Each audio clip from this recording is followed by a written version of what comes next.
जय श्रीमन्नारायण। भगवान लक्ष्मी नारायण आप सभी भक्तजनों पे सदैव अपनी कृपा दृष्टि बनाए रखे। आज हम सुनेंगे देवसैनी एकादशी की पौराणिक कथा और देवसैनी एकादशी का महत्व।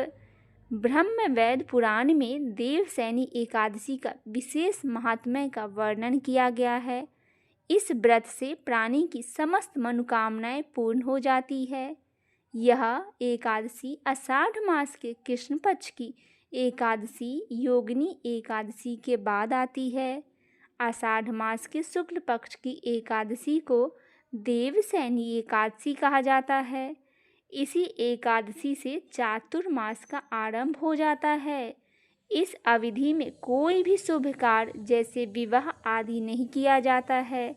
इस दिन से भगवान श्री हरि विष्णु क्षीर सागर में शयन करते हैं और फिर 4 माह बाद उन्हें उठाया जाता है।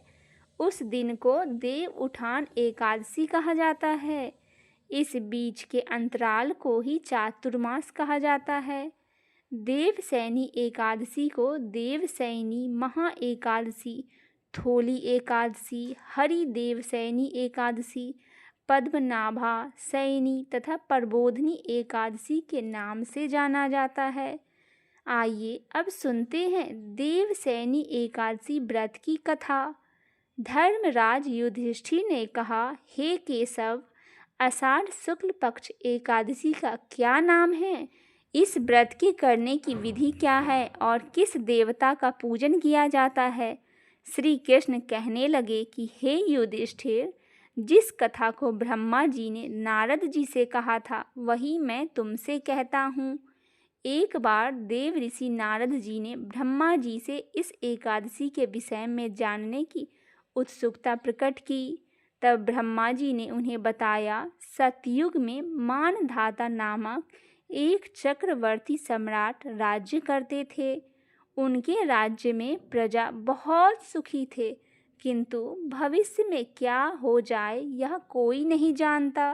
अतः वे भी इस बात से अनभिज्ञ थे। उनके राज्य में शीघ्र ही भयंकर अकाल पड़ने वाला है। उनके राज्य में पूरे 3 वर्ष तक वर्षा न होने के कारण भयंकर अकाल पड़ा। इस अकाल से चारों ओर त्राही त्राही मच गई। धर्म पक्ष के यज्ञ, हवन, पिंडदान, कथा, व्रत आदि में कमी हो गई। जब मुसीबत पड़ी हो तो धार्मिक कार्यों में प्राणी की रुचि कहाँ रह जाती है। प्रजा ने राजा के पास जाकर अपनी वेदना की दुहाई दी। राजा तो इस स्थिति को लेकर पहले से ही दुखी थे। वे सोचने लगे कि आखिर मैंने ऐसा कौन सा पाप कर्म किया है जिसका दंड मुझे इस रूप में मिल रहा है। फिर इस कष्ट से मुक्ति पाने का कोई साधन करने का उद्देश्य से राजा सेना को लेकर जंगल की ओर चल दिए। वहां विचरण करते करते एक दिन वे ब्रह्मा जी के पुत्र अंगिरा ऋषि के आश्रम में पहुंचे और उन्हें साष्टांग प्रणाम किया। ऋषिवर ने आश्चर्यवर्षणापरांत कुशल क्षेम पूछा। फिर जंगल में विचरण करने और अपने आश्रम में आने का प्रयोजन जानना चाहा। तब राजा ने हाथ जोड़कर कहा, महात्मय, सभी प्रकार से धर्म का पालन करता हुआ भी मैं अपने राज्य में दुर्भिक्ष का दृश्य देख रहा हूँ। आखिर किस कारण से ऐसा हो रहा है? कृपया इसका समाधान करें। यह सुनकर महर्षि अंगिरा ने कहा, हे राजन, सब युगों से उत्तम यह सतयुग है। इसमें छोटे से पाप का भी बड़ा भयंकर दंड मिलता है। इसमें धर्म अपने चारों चरणों से व्याप्त रहता है।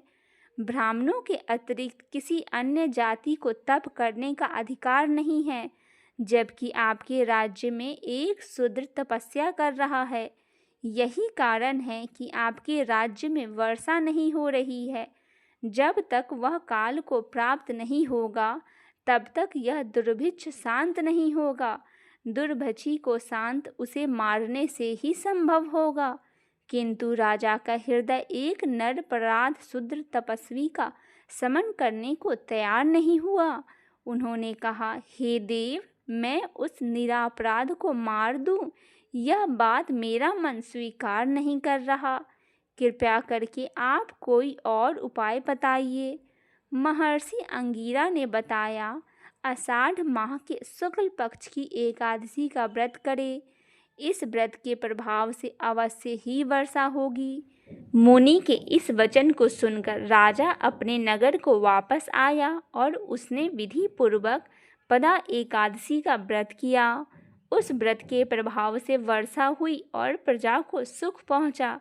अतः इस मास की एकादशी का व्रत सब मनुष्य को करना चाहिए।